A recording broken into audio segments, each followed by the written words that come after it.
Okay so hello guys, welcome to the mining and में आप सभी का एक बार फिर से स्वागत है। तो आज हम देखने जा रहे हैं डीजीएमएस का सर्कुलर नंबर आपका रिवीजन क्लास जो चल रहा है उसके बारे में हम देखने जा रहे हैं। यहाँ पे बहुत सारी चीजें आपका दिया हुआ है सर्कुलर में जो कि हमें पढ़ना बहुत ज्यादा जरूरी है। ठीक है, तो फटाफट खत्म करते हैं, है ना। तो सबसे पहला जो सर्कुलर आपका दिया गया है 12th नेशनल सेफ्टी कॉन्फ्रेंस वाला सर्कुलर आपका दिया गया है। इस 12th नेशनल सेफ्टी वाला जो सर्कुलर है, ठीक है, ये आपका सभी को सभी माइंस के ऊपर अप्लाई होता है और कोल माइंस और मेटल माइंस का सेपरेटली भी इसमें चीजें दी गई हैं, तो वो आपको ध्यान में देखना होगा, ध्यान से देखना होगा। ठीक है, स्लो ठीक है, तो इसमें सबसे पहले आपका क्या बोलता है, 12th नेशनल सेफ्टी कॉन्फ्रेंस में क्या कहा गया है कि आपका अगर कोई कोल माइंस है, मान लीजिए क्या बोल रहा है, कोई कोल माइंस है, अब कोल माइंस में कोई ऐसा रूफ है, रूफ में कोई ऐसा स्लिप है, मतलब कि कोई क्रैक वगैरह है, तो उस चीज को आइडेंटिफाई करने के लिए प्रायोरिटी बेसिस पर कुछ ऐसे पोर्टेबल इंस्ट्रूमेंट्स बनाए जाने चाहिए रिसर्च एंड डेवलपमेंट ऑर्गेनाइजेशन के द्वारा, प्रायोरिटी बेसिस पर, जो कि आपका इन चीजों को डिटेक्ट कर सके, आसानी से इन चीजों को आइडेंटिफाई किया जा सके। उसके साथ दूसरा चीज ये बोलता है, ध्यान रखिएगा, ये भी आपका इंपॉर्टेंट था। ठीक है, ये भी आपका इंपॉर्टेंट है, जो भी इंपॉर्टेंट है वो येलो येलो कलर से आपका दिया गया है, हर एक लाइन इंपॉर्टेंट है यहाँ पे। आपका नेक्स्ट बोलता है कि जो स्टोन क्वेरीज हैं हिल लॉक्स में, मतलब कि पहाड़ में मान लीजिए कोई क्वेरी बना, स्टोन क्वेरी है, मतलब कुछ ऐसा मिनरल पाया जा रहा है या और डिपॉजिट पाया जा रहा है जो कि पूरा पूरा पहाड़ में है। अब उसका बोलता है कि हिल लॉक्स है, उसको बोलते हैं हिल लॉक। ठीक है, तो आपका जो ऐसा स्टोन क्वेरी है जो कि हिल लॉक्ड है, हिल लॉक्ड मतलब कि पूरी तरह से जो स्टोन क्वेरी है वो आपका पहाड़ पे ही बनने वाला है, तो उस केस में बोलता है कि जब आप लीज पे, गवर्नमेंट को बोल रहा है कि जब आप लीज पर जो है तो उस जमीन को, उस पहाड़ को देंगे, तो पूरा का पूरा सिंगल लीज में ही वो पहाड़ आपको देना पड़ेगा, ताकि ऊपर से नीचे की तरफ उसका डेवलपमेंट किया जा सके, वहां तक, मतलब कि टॉप तक, हिल लॉक के टॉप तक जैसे ही रोडवे बन जाए तो ऊपर से नीचे की तरफ उसका डेवलपमेंट किया जा सके। तो डेवलपमेंट किस डायरेक्शन में करने को बोल रहा है, किस डायरेक्शन में, from top to downwards development करने को बोल रहा है, तो ये याद रखिएगा। और सिंगल लीज दिया जाएगा, इसमें मल्टीपल लीज नहीं दिए जाएंगे, क्योंकि बहुत बड़ा एरिया नहीं है, एक सिंगल पहाड़ है और उसका डेवलपमेंट जो है तो ऊपर से नीचे की तरफ किया जाएगा, तो ये बात ध्यान में रहेगा ना। ठीक है, नेक्स्ट आता है, in some states where leases have been, अब देखिए कुछ स्टेट में क्या हालात हुए हैं कि कोई रेलवे वाला जमीन है, ठीक है, या फिर कोई नेशनल या फिर स्टेट हाईवे वाली जमीन है, कोई पब्लिक वर्क वाली जमीन है, ठीक है, तो उन जमीन को स्टैट्यूटरी अथॉरिटी से पूछे बिना बिना ही, उनसे पूछे बिना ही उनकी जमीन के 45 मीटर के भीतर, 45 मीटर के भीतर क्या दे दिया गया है, लीज पर जमीन को दे दिया गया है, मतलब कि बहुत ज्यादा पास में है, या फिर 45 मीटर से कम दूरी पर, मतलब बहुत ज्यादा पास में लीज पर कुछ जमीनें दे दी गई हैं, तो बोला जा रहा है नेशनल सेफ्टी कॉन्फ्रेंस के द्वारा कि अगर स्टेट गवर्नमेंट चाहे तो, स्टेट गवर्नमेंट चाहे तो सेंट्रल गवर्नमेंट के नियम एवं कानूनों के अनुसार इन लोगों से कंफर्म करे, पहले कंफर्म करे और फिर से इसका लीज ग्रांट किया जाएगा, अगर ये लोग कंफर्मेशन दे देते हैं तो ये केस यहाँ पे बोला जा रहा है इसके द्वारा। ठीक है, नेक्स्ट आपका बोलता है occupational health surveillance and notified disease, तो इसमें पहली बात बोलता है कि माइंस में कोई भी नई मशीन अगर आती है माइंस में, तो उसका सबसे पहले क्या होगा, एर्गोनॉमिकल असेसमेंट होगा। ध्यान रखिएगा, यहां से क्वेश्चन बनेगा, कोई भी मशीन माइंस में आती है तो सबसे पहले उसका क्या होगा, एर्गोनॉमिकल असेसमेंट उस मशीन का होगा। यह चीज किसने बोला है, यह चीज आपके नेशनल सेफ्टी कॉन्फ्रेंस में कही गई है, before their introduction into mining operation. उनको माइनिंग ऑपरेशन में इंट्रोड्यूस करने के पहले क्या किया जाएगा, उसका एर्गोनॉमिकल असेसमेंट किया जाएगा। क्या 50 मीटर है या 100 मीटर होना चाहिए, वो अलग चीज है, वो अलग चीज है, मैं यहां माइनिंग लीज देने की बात कर रहा हूं। ठीक है, पहले दिया जा चुका था किसी जमाने में, उसको दोबारा से रीग्रांट करना है, इनसे कंफर्म करके, इनसे बिना पूछे दे दिया गया था। आपका जो 50-100 मीटर जो भी होगा मुझे नहीं याद है, बट वो आपका ऐसा कंडीशन में है कि भाई आपका पूछ के दिया गया है, लेकिन यहाँ पे बिना पूछे अथॉरिटी से दे दिया गया था, अब उसको बोल रहा है कि पूछ के दिया जाना चाहिए। ठीक है, चलो ठीक है, तो अब क्या बोल रहा है कि कोई भी माइंस में नई कोई भी नई मशीन आनी है या माइनिंग ऑपरेशन में कोई नई मशीन आपको इंट्रोड्यूस करना है तो उसके पहले उसका एर्गोनॉमिकल असेसमेंट होगा। अब एर्गोनॉमिकल असेसमेंट में क्या क्या चीजें देखी जाती हैं ये याद रखिएगा, यहां से भी एक क्वेश्चन आपका बन जाएगा, ये 3 पॉइंट दे देगा, एक चौथा पॉइंट दे देगा, बोलेगा बताइए कौन सा स्टेटमेंट करेक्ट है। तो आपका assessment of work process, working aids and tools and working posture, ठीक है, कि आखिर काम कैसे करेगा, अगर उसकी उसमें काम कैसे करेगा कोई भी व्यक्ति बैठकर, उसके साथ ही उसके काम करने के फायदे क्या हैं, क्या क्या टूल्स उसको प्रोवाइड किया गया है जिससे उसको सुविधाएं होंगी, उसके साथ ही आपका वर्किंग पोस्चर मतलब किस पोजीशन पे वो काम करेगा, भाई आराम से बैठ के बढ़िया ड्राइव कर पाएगा कि ऐसे बैठ के ड्राइव कर पाएगा, कैसा मतलब उसका वर्किंग पोस्चर क्या है, ये चीज आप असेसमेंट करेंगे। तो 3 चीजें असेसमेंट की जाती हैं, work process, working aids and tools and the working posture, ठीक है। ठीक है, अब आपका बोलता है कि जो छोटी छोटी माइंस है उनके पास तो पीएमई के लिए कोई सुविधाएं होती नहीं है, तो उनको बोलता है कि कोई एक अच्छी एजेंसी चुन लीजिए, उस एजेंसी की मदद से आपको मेडिकल एग्जामिनेशन वगैरह कंडक्ट कराने हैं। तो ये तो आपका सिंपल सा चीज हो गया, इसमें जरूरत नहीं है याद रखने की। मैं याद रखने की जरूरत कहाँ है, यहाँ पे बोलता है कि आपका मैकेनाइजेशन, माइंस का मैकेनाइजेशन होना चाहिए और मैनुअल लोडिंग को अवॉइड किया जाना चाहिए। आपके माइंस में ऐसी जगह मतलब कि आपका अंडरग्राउंड कोल माइंस की यहाँ पर बात कर रहा है, जो आपका ग्रीन रूफ वाला एरिया है या जो हजार्डस एरिया है, जो माइंस में ग्रीन रूफ वाले एरिया है या जो हजार्डस एरिया है, उन एरियाज में क्या हो रहा है, अंडरग्राउंड कोल माइंस की अगर मैं बात करूं या आपका अंडरग्राउंड मेटल माइंस की भी मैं बात करूं, तो जो ग्रीन रूफ वाला एरिया, जो इमीडिएट रूफ हमें मिल रही है वो आपका अनसपोर्टेड रूफ होता है, वहां पे रूफ फॉल होने के चांसेस बहुत ज्यादा रहते हैं। तो उन जगहों पे आपका यह बोलता है, पीरियोडिक मेडिकल एग्जामिनेशन, उन जगहों पे आपका ये बोलता है कि ये भाई खतरनाक प्लेसेस हैं, इन खतरनाक प्लेसेस पे आजकल एक रिप्लेसमेंट आ गया है। क्या रिप्लेसमेंट आ गया है, रिप्लेसमेंट के नाम पर कंटिन्यूअस माइनर लगा दिया गया अंडरग्राउंड कोल माइंस में। एलएचडी, रिमोट कंट्रोल्ड एलएचडी का लगाया इस्तेमाल किया जाना, आपका जो कंटिन्यूअस माइनर है वो भी रिमोट कंट्रोल्ड ऑपरेटेड है, रिमोटली ऑपरेटेड है।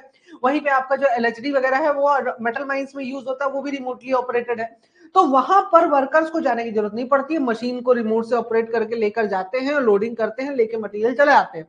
बाद में उसका जब सपोर्टेड एरिया हो जाता है तो वर्कर्स वहां पे जाते हैं, ठीक है। तो आपका बोलता है कि जो भी आपका ग्रीन रूफ वाला एरिया है या जो हजार्डस एरिया है, अगर पॉसिबिलिटीज हैं कि भाई वहां पे वर्कर्स जा सकते हैं, तो आप एक मल्टी स्किल्ड डेवलपमेंट करिए वर्कर्स में, अगर पॉसिबिलिटी है तो, है ना। अब ऐसा नहीं है कि भाई बहुत खतरा है तो जबरदस्ती नहीं मल्टी स्किल्ड वर्कर डेवलप करके भेज ही देना, नहीं ऐसा नहीं कह रहा है, बोलो लेकिन अगर ऐसा पॉसिबल है तो आप एक काम करिए, आप मल्टी स्किल्ड वर्कर्स में डेवलप करिए, ऐसी उनके अंदर एक फीलिंग डेवलप करिए, उनको ऐसे ट्रेंड करिए कि वो मल्टी स्किल्ड हो जाए और इन एरियाज में काम करे, ताकि जो इनका exposure shall be explored to reduce the exposure at hazardous area without affecting employment, ठीक है। तो इसमें क्या होगा कि अगर वर्कर मल्टी स्किल्ड होगा तो आप क्या करोगे, हजार्डस वाले एरिया में और इमीडिएट रूफ वाले एरिया में वर्कर्स को भेजोगे नहीं, उनको भेजोगे नहीं, तो वो क्या करेंगे, आपका वहां पर दूसरी जगह अगर मल्टी स्किल्ड होगा तो उसको दूसरी जगह काम करवा सकते हैं। जस्ट सपोज दैट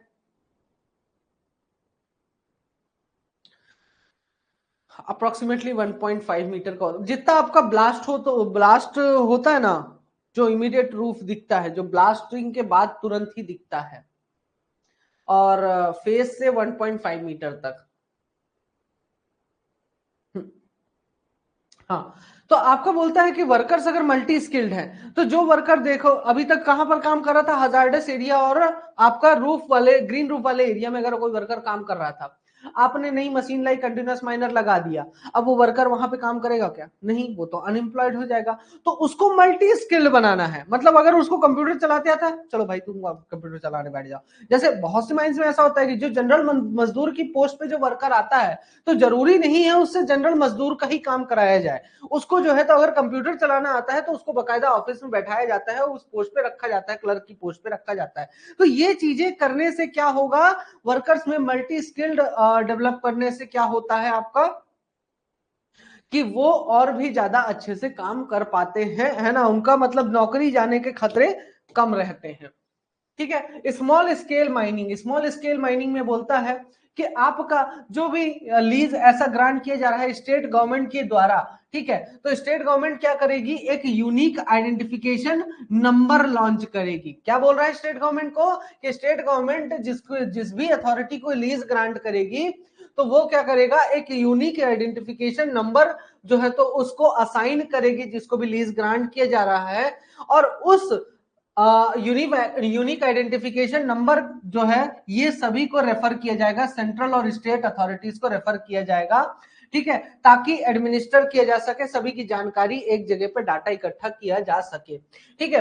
अब हर एक जिसको भी लीज ग्रांट होता है उसकी क्या क्या जिम्मेदारी है, बहुत ही इंपॉर्टेंट है ये पॉइंट, यहां से क्वेश्चन आपका पूछ सकता है, ठीक है, कि जिसको भी लीज ग्रांट की जाती है तो वो क्या करेगा, वो अपने लीज एरिया में with in the lease hold area वो एक बोर्ड पर एक परमानेंट नेचर का बोर्ड लगाएगा और उस पर क्या क्या डिटेल्स लिखेगा, लीजी का नाम क्या है ना, जिसको भी लीज ग्रांट हुआ है उस जगह का एड्रेस क्या है, उसके बाद लीज नंबर क्या है, उसके बाद कितने साल के लिए लीज मिला है, उसके बाद लास्ट में अपना यूनिक आइडेंटिफिकेशन नंबर, ये आपका 4 चीजें उसमें मेंशन होना चाहिए।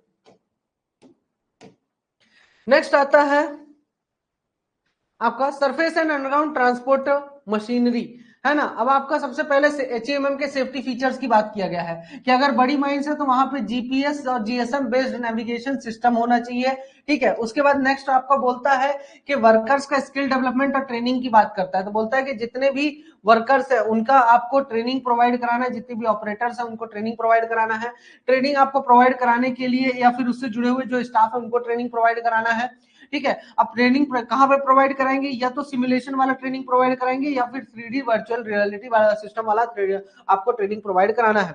उसके बाद वर्कर्स को जो एचईएमएम का ऑपरेटर, जो ट्रांसपोर्टेशन के वाले मशीनरी के जो ऑपरेटर्स है, सरफेस के हो चाहे अंडरग्राउंड के हो, तो उनको क्या बोला है कि लंबे समय तक वो लोग काम नहीं करेंगे, ठीक है। ड्राइविंग का काम लगातार 8 घंटे से अधिक समय तक वो ड्राइविंग नहीं करेंगे, और हर 4 घंटे में उनको आधे घंटे का रेस्ट देना कंटिन्यू जरूरी है। अगर लगातार कोई भी ऑपरेटर 4 घंटे तक काम कर रहा है तो उसको आधे घंटे का रेस्ट दीजिए और उसके बाद उससे फिर 4 घंटे काम कराइए, उसके बाद उससे आप कोई काम नहीं ले सकते हो, ये आपका सीधे सीधे बोल दिया है। अब लेकिन ऐसा होता है क्या माइंस में, नहीं, हम तो वर्कर से 16 घंटे 12 घंटे 20 घंटे तक कभी कभार काम करवा लेते, 24 घंटे तक जगवा लेते, बोलते कि ऑपरेटर नहीं आया, अगली शिफ्ट का एक काम करो, तुम ही काम कर दो, है ना। ऐसी कंडीशंस क्रिएट हो जाती हैं,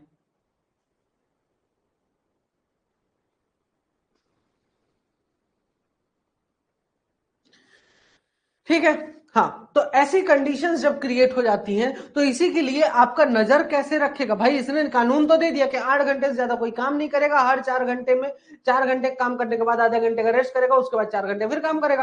तो ऐसी कंडीशन में आपका बोलता है, ऐसी कंडीशन में आपका बोलता है कि हमने बायोमेट्रिक सिस्टम लॉन्च किया है जिसमें कि चेक इन चेकआउट सिस्टम होगा अटेंडेंस का, ठीक है, जिसमें कि वो वर्कर 4 घंटे काम करेगा, चेक इन का चेकआउट करेगा, फिर उसके बाद आधे घंटे बाद फिर चेक इन करेगा, फिर उसके बाद चेकआउट करेगा, है ना, 4 घंटे बाद। तो इस टाइप से हम क्या कर सकते हैं, हम इस टाइप का सॉफ्टवेयर डेवलप कर रहे हैं माइंस में इंट्रोड्यूस किया जाना चाहिए इस टाइप का सॉफ्टवेयर बायोमेट्रिक सिस्टम वाला, जिससे कि लगातार इस पर नजर बनाई जा सके, ठीक है। लेकिन उसमें भी क्या ही नजर रखोगे जी। Transportation machinery in underground mines, ठीक है। अंडरग्राउंड माइंस में जो ट्रांसपोर्टेशन मशीनरी है ये ओपन कास्ट वालों के लिए नहीं है, तो इसको ध्यान में रखिएगा। तो आपका यहां पर बोलता है, बहुत ही इंपॉर्टेंट है, जो भी अंडरग्राउंड के बारे में पढ़ रहे हैं उनके लिए सबसे इंपॉर्टेंट न्यूज ये है कि आपका जितने भी स्टीम वाइंडर्स हैं उन सभी को सीधे सीधे डीजीएमएस ने बोल दिया है कि आप रिप्लेस कर दीजिए इलेक्ट्रिक वाइंडर्स से, ठीक है। एंड यह काम आपको अगले 5 साल के भीतर भीतर करना रहेगा, सीधी सी बात इसने बोल दिया है। अल्टरनेट एक्सेस, और इस दौरान आपको एक अल्टरनेट एक्सेस चाहे इंक्लाइन बनाइए चाहे शाफ्ट बनाइए, उसकी मदद से जो है तो आप वर्कर्स को निकालेंगे और आने जाने का रास्ता बनाएंगे। भाई आपको जब भी आप वाइंडर को चेंज करेंगे, भाई स्टीम वाइंडर लगा होगा तो इलेक्ट्रिक वाइंडर में चेंज करेंगे तो उस समय वर्कर्स अंदर बाहर कैसे आएंगे जाएंगे, तो उसके लिए बोल रहा है कि कोई अल्टरनेट ऑप्शन आप चुन लीजिएगा जिसमें कि चाहे इंक्लाइन से या फिर कोई दूसरे शाफ्ट से आप उस दौरान में वर्कर्स को आने जाने का रास्ता प्रोवाइड कराएंगे। इसके साथ ही बोलता है कि वाइंडिंग इंजन के जितने भी सेफ्टी फीचर्स हैं इनका एक डिटेल्ड सर्वे किया जाएगा। अगर किसी भी वाइंडिंग इंजन ने अपना 20 साल कंप्लीट किया है तो उसका हर एक वाइंडिंग इस टाइप के जितने भी वाइंडिंग इंजन है उनके सेफ्टी फीचर्स का डिटेल्ड सर्वे किया जाएगा। किसके द्वारा किया जाएगा? एक कमिटी का गठन किया जाएगा, उसके द्वारा जो है तो किया जाएगा। मशीनरी की बात करते हैं। मशीनरी में आपका बोलता है कि आपका जो भी मशीन किसी भी शिफ्ट में चलने वाली है, जो भी मशीन किसी भी शिफ्ट में चलने वाली है, तो उसके शिफ्ट में डिप्लॉयमेंट होने के पहले, चलने के पहले जो भी शिफ्ट का ऑफिशियल है, ठीक है, शिफ्ट का ऑफिशियल है, उसको शिफ्ट स्टार्ट होने के, शिफ्ट के वर्किंग आवर्स स्टार्ट होने के 15 मिनट पहले उसको पास पूरी डिटेल्स अवेलेबल होनी चाहिए, कौन सी मशीन मुझे डिप्लॉय करनी है। ठीक है, जब भी शिफ्ट स्टार्ट होता है तो शिफ्ट स्टार्ट होने के 15 मिनट पहले, कम से कम 15 मिनट पहले शिफ्ट का जो भी ऑफिशियल है, जो भी इंचार्ज है, उसको उसके बारे में जानकारी मिल जानी चाहिए कि भाई हमारे पास जो मशीन होगी, कौन सी मशीन होगी, कैसी मशीन होगी, इसके बारे में जानकारी होनी चाहिए उसके पास। ऐसा नहीं होना चाहिए कि जैसा मेरे माइंड में बहुत बार मैं फेस किया हूं ये चीज कि ऑपरेटर आते नहीं, ड्राइवर आते नहीं, आपको कुछ पता नहीं है कि भाई नाइट शिफ्ट में कौन करेगा। ठीक है, अगली शिफ्ट का इंचार्ज आ गया है, मैं भी बैठा हूं, मैं अपने शिफ्ट का इंचार्ज हूं, वो अपनी शिफ्ट का इंचार्ज, दोनों बैठे माथा पीट रहे हैं कि ड्राइवर नहीं है, गाड़ी कौन चलाएगा, प्रोडक्शन पूरा का पूरा ठप। तो ये हालात क्रिएट हो जाते हैं, इसलिए बोल रहा है कि कम से कम 15 मिनट पहले जो नेक्स्ट शिफ्ट का बंदा आ रहा है उसको पता चल जाना चाहिए कि भाई उसके पास कितनी मशीन है, कितने डंपर्स हैं, ये सारी डिटेल्स होनी चाहिए। ठीक है, अगर आप उसको डिटेल नहीं दोगे, जो पिछली शिफ्ट का जो बंदा है वो अगर उसको डिटेल देके नहीं जाएगा कि हाँ ये फलाना डंपर खराब है, इसके बारे में ये डिटेल है, इसको बनवा लीजिएगा, पंचर हो गया है, जो भी है, अगर उसको डिटेल नहीं देंगे, वो आके देखेगा, बोलेगा अरे 4 ही डंपर है यार, कैसे काम चलेगा। बाद में पता चलेगा एक तो पंचर खड़ा था, उसको बनवा सकता था, मैं रात में 5 डंपर चलवा लेता, ज्यादा प्रोडक्शन हो जाता। आ रही बात समझ में? तो ये एक दिक्कत जो है तो देखने को मिल सकती है। अब आपको बोलता है dissemination of the report of such initial. ठीक है, जो भी इनिशियल एग्जामिनेशन किया जाता है, इसकी जो रिपोर्ट है, जो भी कंसर्न ऑफिशियल्स हैं उनको जो है तो दिया जाएगा। ठीक है, जिसके बारे में भी मैनेजर के द्वारा बताया जाएगा कि हाँ यही व्यक्ति इस टाइप की जो रिपोर्ट्स हैं वो सारी की सारी वो देखेगा। डस्ट कंट्रोल मेजर्स की स्ट्रेटेजी का बताया है कि आपके क्या इंप्रूवमेंट किए जा सकते हैं। तो सबसे पहला चीज, सबसे इंपॉर्टेंट चीज आपका बोल रहा है कि अब से जो रेस्पायरेबल डस्ट की परमिसिबल लिमिट है उसको कम करके कर दिया गया है 1 मिलीग्राम पर मीटर क्यूब। बहुत ही इंपॉर्टेंट, बहुत वेरी वेरी इंपॉर्टेंट।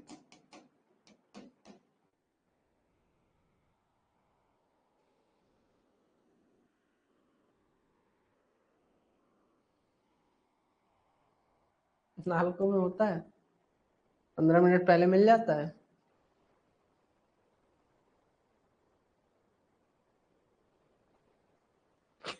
कि 15 मिनट पहले के आधे घंटे बाद भी नहीं मिलता है, ऐसा क्या? हाँ, दूसरा चीज है ना, सबसे इंपॉर्टेंट चीज, 1 मिलीग्राम पर मीटर क्यूब से अधिक परमिसिबल रेस्पायरेबल डस्ट का जो लिमिट है 1 मिलीग्राम पर मीटर क्यूब से अधिक नहीं होना चाहिए। और आपका बोलता है कि जो सिलिकोसिस है इसका आपको अर्ली डिटेक्शन अगर करना है माइनर्स में, है ना, जो स्टोन क्वेरीज में काम कर रहे हैं वर्कर्स, उनमें यह बीमारी शुरुआती स्टेज में ही पता करना है, तो उसके लिए बोलता है कि मेडिकल एग्जामिनेशन साल में कम से कम एक बार करेंगे एंड 2 साल में कम से कम एक बार रेडियोग्राफी किया जाएगा वर्कर्स का। क्या किया जाएगा?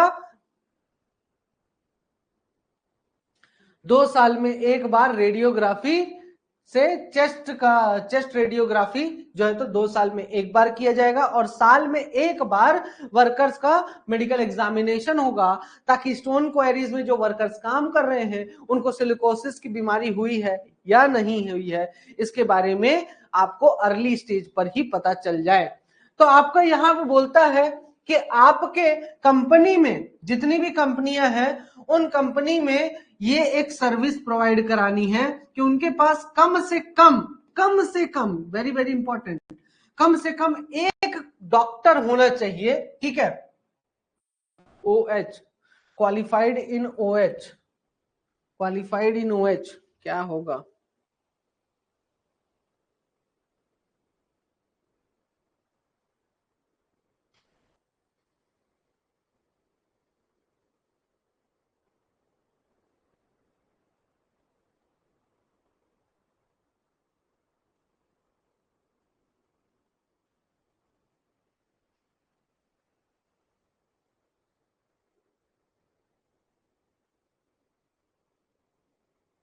ऑक्यूपेशनल हेल्थ ऑक्यूपेशनल हेल्थ में क्वालिफाइड होना चाहिए, एंड आपका ट्रेंड इन ILO, इंडियन लेबर ऑर्गेनाइजेशन में उसका ट्रेनिंग हुआ रहना चाहिए, जिसमें कि उसको ट्रेनिंग क्या में किस चीज की होनी चाहिए, चेस्ट रेडियोग्राफिक की ट्रेनिंग उसके पास होनी चाहिए, ठीक है।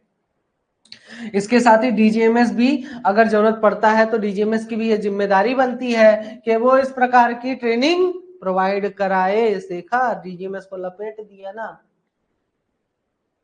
उसके बाद स्टेट गवर्नमेंट ऐसी सुविधाएं देगी जिसमें कि चेस्ट रेडियोग्राफी किया जा सके, उसमें जो एक्सरे मशीन होगी वो 300 मिली एम्पियर्स या उससे अधिक की होनी चाहिए। उसके साथ ही तो क्या क्या दे रही है स्टेट गवर्नमेंट की जिम्मेदारी, क्या क्या प्रोवाइड कराने की है, chest radiography, spirometry, audiometry, blood biochemistry, etcetera etcetera etcetera. कहां पर देगी? जो भी आपका प्राइमरी या फिर कम्युनिटी हेल्थ सेंटर्स हैं इन जगह पे देगी, ताकि उसके डॉक्टर्स जो ट्रेंड है ऑक्यूपेशनल हेल्थ और ILO classification of chest radiography में, तो वो लोग इसका इस्तेमाल कर सकें। आपका बोलता है हर एक स्टेट में कम से कम एक referral occupational health centre establish हुआ रहना चाहिए।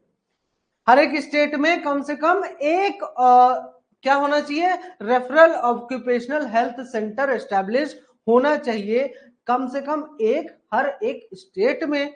एंड ताकि क्या किया जा सके, न्यूमोकोनियोसिस के जो केसेस हैं उनका कंफर्मेशन हो सके, उनके बारे में जानकारी मिल सके, ठीक है, और जो वर्कर्स इससे अफेक्टेड हुए हैं उनका ध्यान रखा जा सके। क्लियर है? देखा कितना शानदार था।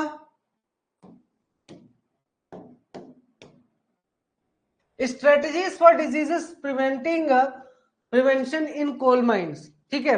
अब डिजास्टर, कोल माइंस में अगर डिजास्टर को प्रिवेंट करना है तो उसके लिए क्या क्या स्ट्रेटजीज हैं, ठीक है। तो आपका सबसे पहले बोलता है कि DGMS ने जैसा कि आपको बोला है क्या बनाना है, SMP बनाना है, ठीक है। तो ये जो SMP है ये एक प्रकार का ऑडिटेबल डॉक्यूमेंट है। तो बोलता है कि इस SMP की मदद से हर एक, इस SMP के अनुसार हर एक ओनर, एजेंट और मैनेजर की यह जिम्मेदारी बनती है कि अपने माइंस के प्रिंसिपल हजार्ड्स को आइडेंटिफाई करे, ठीक है। सिंपल सी बात बोला है। तो हर एक माइंस का जो SMP है, ठीक है,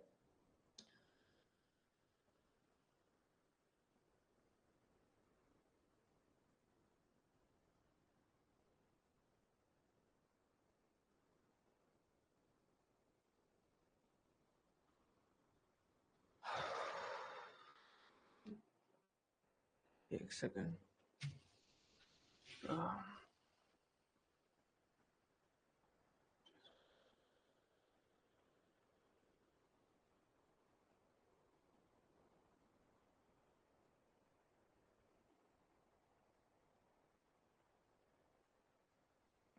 ठीक है।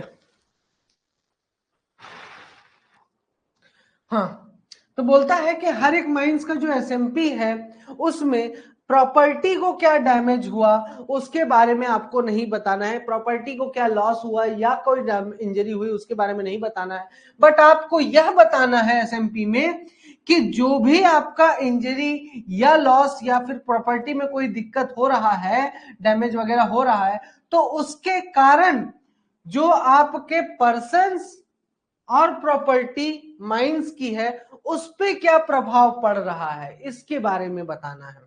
तो हर एक माइंस के ओनर, एजेंट और मैनेजर की अब यहाँ पर यह जिम्मेदारी बताया है, क्या क्या जिम्मेदारियां हैं। माइंस में जब भी एक्सीडेंट होगा तो तुरंत ही कदम उठाए जाएंगे इनके द्वारा, जिसमें कि क्या क्या होता है। सबसे पहला होता है पहले फर्स्ट रिस्पॉन्स वाले काम। फर्स्ट रिस्पॉन्स वाले काम क्या है? Rescue, recovery and medical aid, ठीक है, कंटेनमेंट ऑफ फर्दर एस्केलेशन और worsening of hazardous condition. Rescue करेंगे, रिकवरी करेंगे, मेडिकल अटेंशन प्रोवाइड कराएंगे, उस जगह को पूरा का पूरा कंटेनमेंट कर दिया जाएगा, मतलब कि सेपरेट आइसोलेट वगैरह कर दिया जाएगा, एंड कोशिश यह करेंगे कि उसकी हजार्डस कंडीशन जो है तो और भी ज्यादा खतरनाक न होने पाए। Every case, accident or incident, including near miss, is required into for finding the root cause using suitable root cause analysis technique. अब जितने भी ऐसे इंसिडेंट होते हैं तो उनमें यह पता किया जाना चाहिए कि भाई उनका होने का मेन कारण क्या था। सेफ्टी मैनेजमेंट प्लान एसएमपी हर एक माइंस किया इस समय कंपलसरी बनाना कि सेफ्टी मैनेजमेंट प्लान अपना बना के रखे रहिए। अब ये बेसिकली सेफ्टी ऑफिसर क्या करता है, अपनी माइंस में पूरा इन्वेस्टिगेशन वगैरह करता है, अपनी माइंस का हिस्ट्री निकालता है कि भाई आज तक क्या क्या खतरे हुए हमारे माइंस में कौन कौन सी खतरनाक चीजें हैं जिनके कारण वर्कर्स को खतरा हो सकता है। तो इस टाइप की जो चीजें हैं वो सारी चीजें जो है तो आइडेंटिफाई किया जाता है, पता किया जाता है, और फिर उसको जो है तो एसएमपी वगैरह में इंक्लूड कर दिया जाता है, और फिर उसके रेमेडीज बताए जाते हैं कि भाई इस तरीके से हम इसको एलिमिनेट कर सकते हैं, हटा सकते हैं, ताकि वर्कर्स को इस चीज के कारण अगर खतरा था तो अब खतरा नहीं रह गया है, या है तो कम खतरा है। इस टाइप की चीजें, चाहे वो आपका नॉइस पॉल्यूशन हो, एयर पॉल्यूशन हो, बेंच फेलियर हो, या रूफ फॉल हो, या गोफ के कारण हो, वेंटिलेशन के कारण हो, कन्वेयर बेल्ट के कारण हो, मशीन के चलने के कारण हो, ड्रैग लाइन के चलने के कारण, कोई भी खतरा हो, हर एक चीज एसएमपी में आपका इंक्लूड किया जाता है। ठीक है,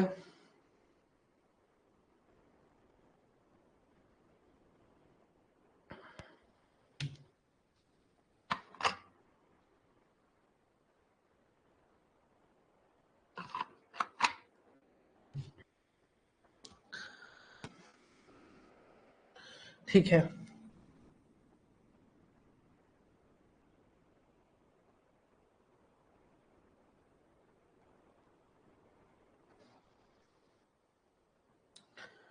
अब इसके लिए रिकमेंड किया गया है कि आप इस चीज को फॉलो करें। किस चीज को फॉलो करने के लिए यहाँ पे बोला गया है? यहाँ पे बोला गया है कि आप specific, measurable, accountable, reasonable, timely and इस चीज को फॉलो करें, जिसको शॉर्ट में बोला गया है स्मार्ट। इस चीज के हिसाब से आप काम करेंगे तो आपका एसएमपी और अच्छे से कंप्लीट हो जाएगा।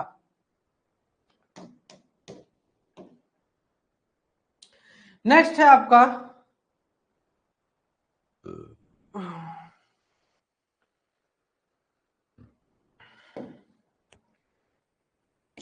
प्रोटेक्शन अगेंस्ट लाइटनिंग इन माइंस। सर्कुलर टेक्निकल सर्कुलर है, नंबर है 10/2020 का। जितने भी माइंस के ओनर और एजेंट हैं और मैनेजर्स हैं उन सभी के लिए ऊपर ये लागू होता है। सुरेंद्र, कौन सा कोर्स है आपका?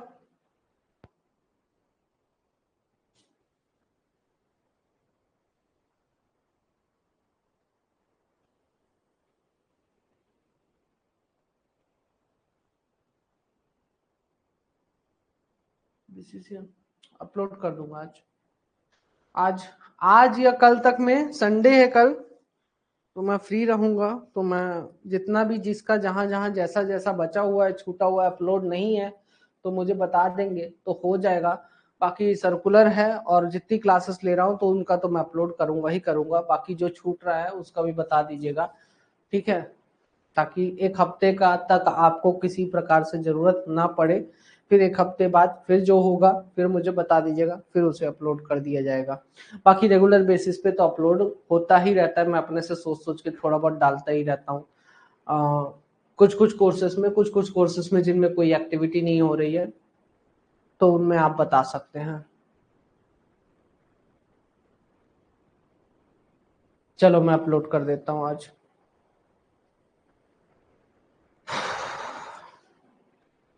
ठीक है, नेक्स्ट आते हैं। अब आपका लाइटनिंग के अगेंस्ट प्रोटेक्शन, है ना, सबके लिए इंपॉर्टेंट है, ओपन कास्ट, अंडरग्राउंड, कोल, मेटल, सब सबके लिए इंपॉर्टेंट है। ठीक है, तो यहां पे लाइटनिंग इन माइंस, माइंस में अगर बिजली गिरती है तो क्या ही करिएगा। ठीक है, तो इसमें बोलता है कि लाइटनिंग रिस्क असेसमेंट स्टडी जो है तो माइंस में होना चाहिए, जिसमें से कि आप यह कैलकुलेट करेंगे कि पर स्क्वायर किलोमीटर, क्या कैलकुलेट करना है, पर स्क्वायर किलोमीटर पर ईयर, साल में एक स्क्वायर किलोमीटर में, एक साल में एक स्क्वायर किलोमीटर में आखिर कितनी बार लाइटनिंग होती है, मतलब कि बिजली गिरती है। ठीक है, ये पता करना है, तो इसके लिए स्टडी होती है भाई, अलग लेवल का चल रहा है। तो इसीलिए बोला है कि हर एक माइंस को, मैंने इसमें अभी येलो पिल्लो नहीं किया है, नहीं हो पाया मेरे से, मैं कर दूंगा, उसके बाद ही अपलोड करूंगा। तो हर एक माइंस के में ये इंस्ट्रक्शंस दिए गए कि हर एक माइंस में लाइटनिंग प्रोटेक्शन पर्याप्त मात्रा में होने चाहिए, मतलब कि अगर आपका ऐसे मेजर्स आपको लेने हैं कि लाइटनिंग से आप प्रोटेक्शन प्रोवाइड करा सके, ताकि आपका रिस्क के प्रति जो एक्सपोजर है वो कम से कम हो सके। ठीक है, अब बोलता है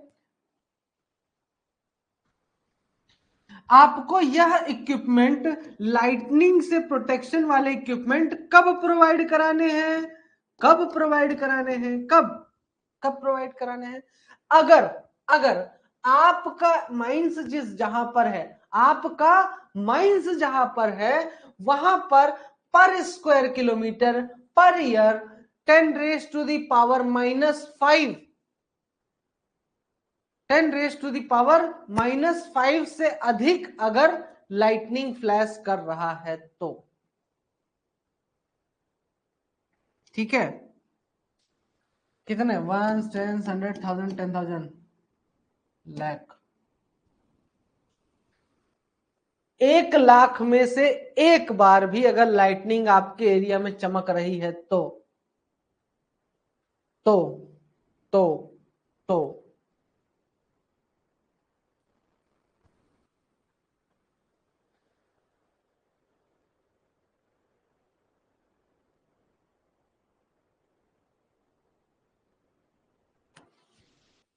आपको ये सारी चीजें प्रोवाइड करानी है। Even if the calculation of exposure risk is in moderation of 10⁻⁻⁵, the adequate lightning protection shall be provided in the following areas of mine in the interest of safety।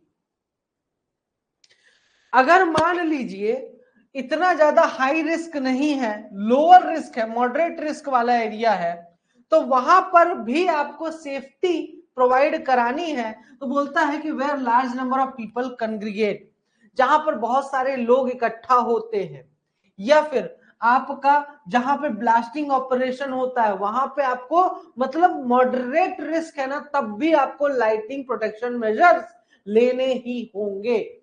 ठीक है, जहां पर एक्सप्लोसिव स्टोर कर रहे हैं, जहां पर overhead wire lines जो है माइंस के ऊपर से गई हुई है, जहां पर पंपिंग पंप आपके इंस्टॉल्ड है, और आपका जो ओबी का डंप यार्ड है उसके टॉप पे, इन जगहों पे तो भाई साहब कंपलसरी है, कंपलसरी है ना।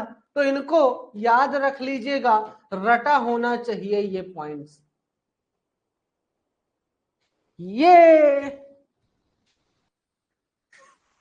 मजा आ रहा है, मजा आना चाहिए। देखो समझ में तो आता ही है, नींद नहीं आनी चाहिए, नींद आए तो बता देना, उसके लिए हम बैठू हाँ, है ना, मतलब खड़ा हूं मैं उसके लिए। ठीक है, नींद भगाने के भी बहुत से तरीके होते हैं, है ना। और यार पढ़ने में किसको ही नींद नहीं आती है ना, तो चलता रहता है। हाँ देखिए, आप जब पढ़ते हैं ना तो हमेशा minds, second point repeat, second point,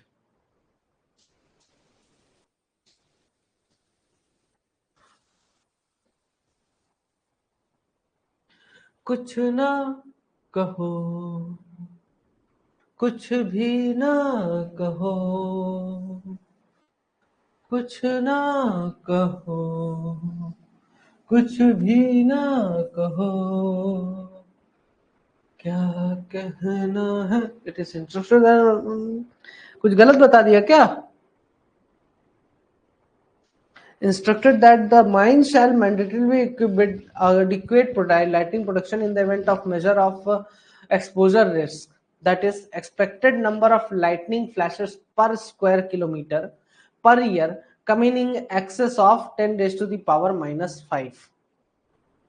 बिजली गिरने की ही बात हो रही है। देखिए अब यहां पर आपका क्या बोलता है कि हर एक माइंस में बोला जा रहा है कि आपका माइंस में अगर आपकी माइंस ऐसी जगह पर है जहां पे lightning flashes per square kilometre per year coming in excess of 10 raise to the power -5।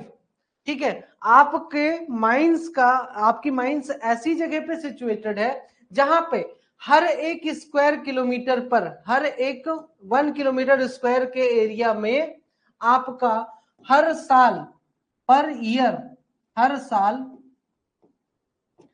साल आपका कितने लाइटनिंग फ्लैशेस होते हैं? 10 रेज टू द पावर -5।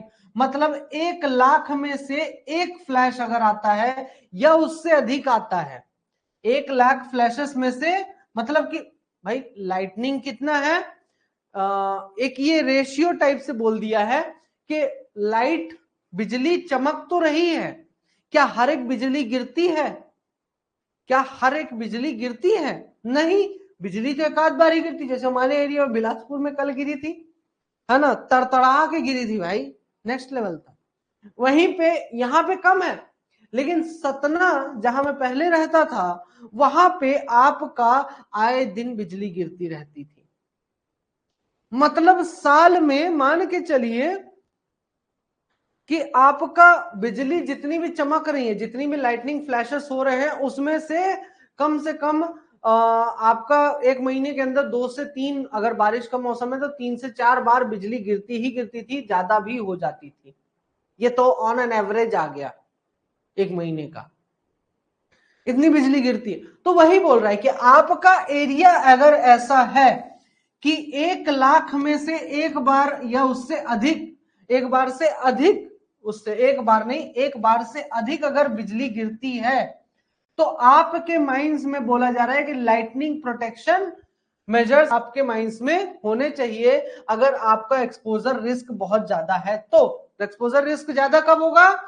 जब 1 लाख में से एक लाइटनिंग बिजली गिरती है, 1 लाख बिजली चमक, बिजली में से एक बिजली अगर गिरती है तो उससे अधिक अगर बिजलियां गिर रही हैं, 1 लाख में 3-4 ऐसी बिजलियां हैं जो गिरती हैं नीचे, तो इस केस में आपको अपना प्रोटेक्शन प्रोवाइड कराना है। अगर आपका मॉडरेट रिस्क है, मतलब ज्यादा नहीं है, इससे कम है, तो उस केस में कभी कभार ऐसा होता है, इस टाइप वाला है, जैसे बिलासपुर वाला एरिया हो गया। ठीक है, तो सतना वाले एरिया में क्या करना है? मुझे तो कंपल्सरी, हर एक माइंस को कंपल्सरी हो गया लाइटनिंग से बचने की व्यवस्था करनी है। वहीं पे आपका बिलासपुर की अगर मैं बात करूं तो बिलासपुर में आपका बोलता है कि ठीक है, अगर आपका एक्सपोजर रिस्क कम है, मॉडरेट टाइप का है, लेकिन फिर भी आपको लाइटनिंग प्रोटेक्शन अरेंजमेंट प्रोवाइड कराने हैं। आप हर जगह मत प्रोवाइड कराइए, जैसा इनके लिए मैंडेटरी हो गया है हर जगह, लेकिन कुछ कुछ जगह ऐसी जहां पे प्रोवाइड कराना है। और वो कुछ कुछ जगह कौन कौन सी हैं? तो बिलासपुर की भी जितनी माइंस है उनके लिए कहां कहां पे हो जाएगा कि जहां पर बहुत सारे लोग इकट्ठा हो रहे हैं या रहते हैं, या फिर जहां पर आपका ब्लास्टिंग ऑपरेशन होता है, या फिर जहां पे आपने एक्सप्लोसिव स्टोर करके रखा हुआ है, या फिर जहां पर माइंस के ऊपर में से आपका ओवरहेड वायर लाइंस जा रही हैं, जो पंपिंग वाली जगह है जहां पर पंप बैठा हुआ है और आपका ओवरबर्डन का जो टॉप है वहां पर। क्लियर है? अब now is that clear to all of you?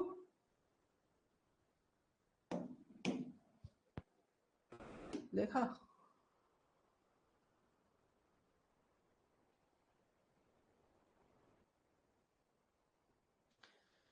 तो आपका बोलता है conventional air terminal, conventional air terminal,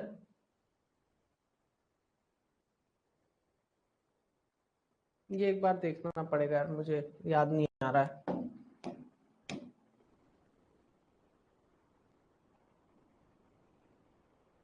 okay, ये देखिए एयर टर्मिनल, मतलब कि आखिर अगर आप एक रॉड लगाते हैं, फ्रैंकलिन कंडक्टर जैसे बोलते हैं, तो ये आपने ग्राउंड लेवल हो गया, ये ग्राउंड लेवल हो गया आपका, ठीक है। अब आपको एक पर्टिकुलर एरिया को प्रोटेक्ट करना है, बात समझिएगा, एक पर्टिकुलर एरिया को मुझे क्या करना है, प्रोटेक्शन प्रोवाइड करना है। जस्ट सपोज दैट अगर मैं यहां पे ब्लास्टिंग करना चाह रहा हूं, अगर बाबू भैया यहां ब्लास्टिंग करना चाह रहा है और बाबू भैया को चाहिए कि भाई मैं इतने बड़े एरिया में अगर ब्लास्टिंग कर रहा हूं तो मेरा एरिया प्रोटेक्टेड होना चाहिए, ये जोन प्रोटेक्टेड होना चाहिए। तो इस जोन को प्रोटेक्ट करने के लिए उसने क्या किया, उसने एक रॉड खड़ी कर दी और ये आपका 45 डिग्री के एंगल पे चारों तरफ एक प्रोटेक्टेड जोन क्रिएट करेगा, जिसे बोला गया ZP। क्या बोला गया, ZP, protected zone, zone of protection, ठीक है। तो यही चीज यहां पे बोल रहा है कि जो आपका जोन ऑफ प्रोटेक्शन है ना, जिस भी जगह को आपको प्रोटेक्ट करना है तो आपका zone of protection with in 45 degree होना चाहिए, ठीक है। तो कन्वेंशनल एयर टर्मिनल यहां पर आप कहां पे प्रोवाइड कराएंगे, जहां पे जोन ऑफ प्रोटेक्शन आपका 50-45 डिग्री के भीतर भीतर होता है। आपका जोन ऑफ प्रोटेक्शन बोलता है कि इसको आप 30 डिग्री तक कम कर दीजिए, इसको रिड्यूस करके 30 डिग्री कर दीजिए। अगर जहां पर आपको फुल प्रूफ लाइटनिंग प्रोटेक्शन की जरूरत है, अगर कोई ऐसी जगह है जहां पे जहां पर आपको फुल प्रूफ मतलब और भी ज्यादा अगर आपको उस पर्टिकुलर जगह को प्रोटेक्टेड बनाना है तो इस एंगल को कम कर दीजिए, इस एंगल को कम कर दीजिए तो आपका और भी ज्यादा प्रोटेक्टेड जोन हो जाएगा। अब ये एंगल कम कैसे होता है, देखिए सिंपल सी बात है बाबू, आपका ना मान लो जस्ट सपोज दैट मैं 3 कंडीशन देता हूं। पहली कंडीशन ये है, पहली कंडीशन ये है, ये आपका ग्राउंड लेवल, यहां पे मैंने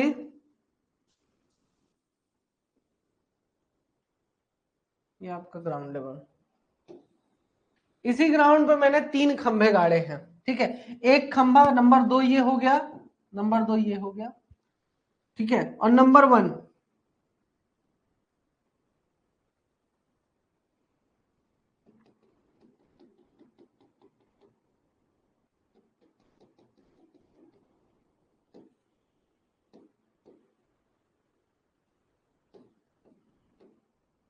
मेरा जो जोन ऑफ प्रोटेक्शन है ZP वो 60 डिग्री के एंगल पे है।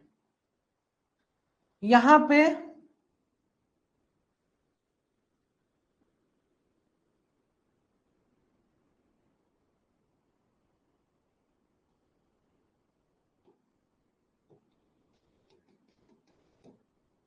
मेरा जो जोन ऑफ प्रोटेक्शन है वो 30 डिग्री हो गया।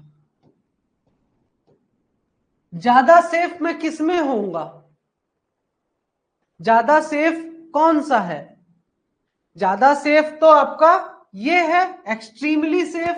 इसमें क्या है कि जरूरी नहीं है कि यहां पे अगर बिजली गिरेगी, यहां पे आपका अगर बिजली गिरती है तो यहां पे अगर बाबू भैया खड़ा है तो उसको बिजली की चपेट में वो नहीं आएगा।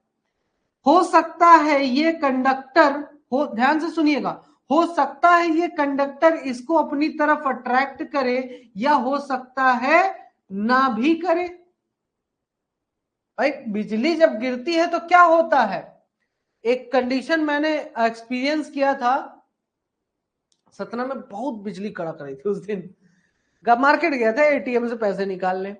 अब वहां पे क्या हुआ, जब एटीएम से पैसे निकालने लगे, पैसा निकाल के बाहर आए, देखिए बहुत तेज बारिश हो रही है, बिजली एकदम कड़क रही है। तो हो गया ऐसे ही, रेलिंग पे हाथ रख के खड़े हो गए, एकाएक बिजली कड़की, बस वो सिर्फ कड़की वहां पे, मतलब कि ऐसे निकली, उतने बस में यहां पे ये चार्ज हो गया, ये जो रेलिंग पकड़ के मैं खड़ा था ये चार्ज हो गया, इसने खट से करंट मारा। अब सोचिए वो कंडीशन कैसे क्रिएट हुई।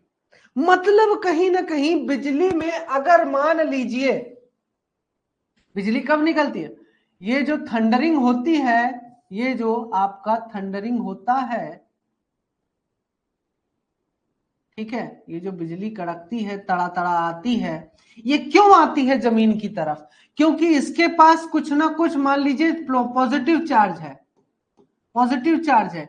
ये ऑटोमेटिकली, ये ऑटोमेटिकली क्या करेगा, ये इस, जैसे ही ये पॉजिटिवली चार्ज होगा, तो आपका यहाँ पे जो भी कंडक्टर होगा, पेड़ वगैरह कुछ भी, कुछ भी मान लो यहाँ पेड़ है, तो ये पेड़ पूरी तरह से नेगेटिवली चार्ज हो जाएगा, ठीक है, ये पेड़ पूरी तरह से नेगेटिवली चार्ज हो जाएगा। वैसे ही ये कंडक्टर क्या होता है, जो आप ये रॉड लगाते हो, ये क्या होगा, ये भी पूरी तरह से नेगेटिवली चार्ज हो जाता है। अब बिजली अगर यहां गिर रही होगी, यहां गिर रही होगी, तो ये अट्रैक्ट होके इसके पास चली आएगी, और यहां न गिरकर, इस पॉइंट पे न गिरकर, इससे थ्रू अंदर चली जाती है, जमीन के नीचे चली जाती है आपका अर्थिंग की मदद से। ये होता है, ये होता है। तो अगर आप कम हाइट रखोगे, मतलब आप एक बड़ा जोन ऑफ प्रोटेक्शन क्रिएट कर रहे हो।